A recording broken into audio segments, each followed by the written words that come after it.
What the hell is happening? Like, you have to be joking, right? A.J. Brown to the Philadelphia Eagles here. We were saying to trade away Devontae Smith because we thought the Philadelphia Eagles were going to go wide receiver in the first round. Hell, there's not a wide receiver in this draft class. And trust me, I love me some Drake London. I love me some Garrett Wilson. There's not a wide receiver in this draft class that is half as talented as A.J. Brown. This has massive implication for the Philadelphia Eagles. How good is Jalen Hurts going to be this upcoming season? Jalen Hurts, a quarterback that from a fantasy football perspective, you'll love because the rushing upside. With Jalen Hurts, quarterback that can average over 60 rushing yards a game, and we know that brings him that elite level finish in fantasy. I mean, Jalen Hurts barely got to 200 passing yards a game last year, but still was a top 10 quarterback from a fantasy football perspective just because that rushing upside. Now, who was taking snaps for the Philadelphia Eagles at wide receiver 2 last season?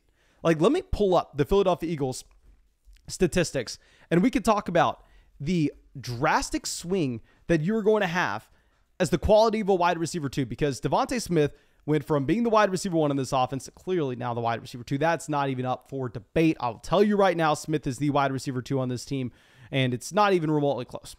So if we're looking at who was the wide receiver 2 last year at the wide receiver position, it was Quez Watkins with targets, 62 targets.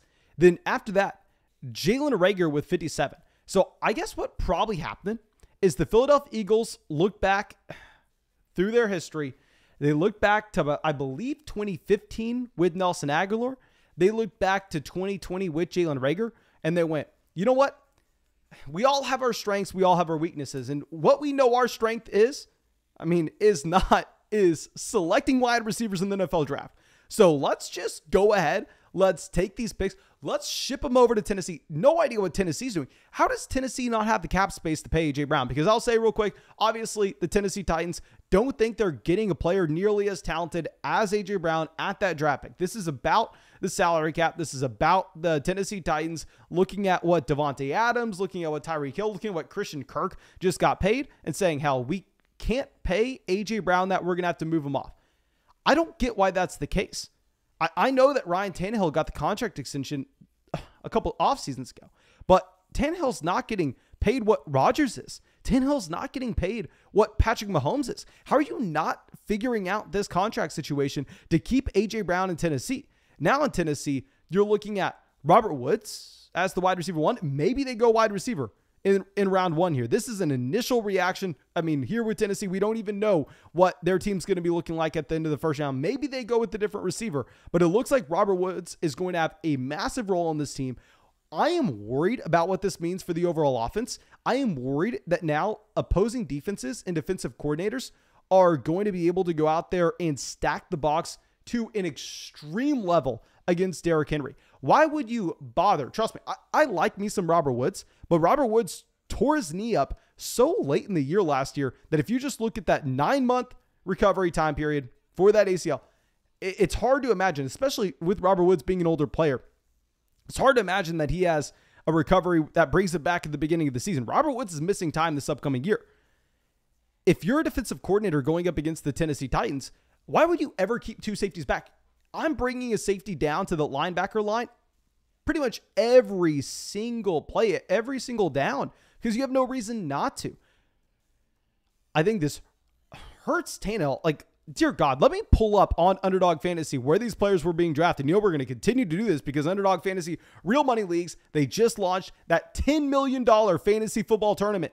$25 entries and a $10 million prize pool. Don't know what the number 1 overall prize is, but very excited to announce that. And of course, go sign up with promo code FLOCK. And when you sign up with promo code FLOCK, you'll get our rookie rankings, our dynasty rankings at the same time. You will get your deposit match dollar for dollar up to 100.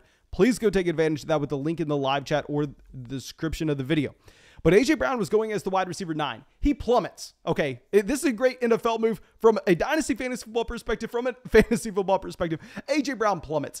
We already ranked Mike Evans ahead of him this upcoming season, but now A.J. Brown falls behind T. Higgins. He falls behind DeAndre Hopkins. He falls behind Keenan Allen. Oh my gosh, I guess he probably I don't know if we can move him behind Jalen Waddle. That seems a little bit rich. He's going to fall into that Jalen Waddle tier, though, where he's going to be going next to Jalen Waddle, Jerry Jeudy, Mike Williams, Amari Cooper, because with Jalen Hurts, like I said, great fantasy football quarterback, but the passing volume isn't there. He can still be a good NFL quarterback with not having that passing volume. Like I said, he barely cracked 200 passing yards a game this past season. I mean, that's just not going to allow A.J. Brown to have the same type of ceiling that he did in Tennessee when he was competing for targets with nobody. I mean, to go over and look at the Tennessee Titans, just depth chart and final finishes at the wide receiver position last year, you're going to be very surprised to see who the wide receiver 2 was in Tennessee as well. Keep in mind, Julio Jones missed the majority of the season. They took Dez Fitzpatrick at the beginning of the 4th round last year. Obviously, Dez Fitzpatrick hasn't worked out. Okay, hear me out. The number 2 wide receiver in Tennessee last year. Can people guess it? Can people guess it here? It was Nick Westbrook-Ikhine. Now, looks like someone in the chat saying the Tennessee Titans just grabbed Treylon Burks. So maybe this changes some things. I will say, if you look at Treylon Burks, he does have the A.J. Brown build. There's a small chance that he turns in A.J. Brown. It's highly unlikely. Like I said, the Tennessee Titans don't think he's as good as A.J. Brown. This is just about the salary cap. I mean, that's essentially it. They're trying to get the A.J. Brown on the rookie deal in particular. Oh my gosh. Treylon Burks to the Tennessee Titans to try to replace him.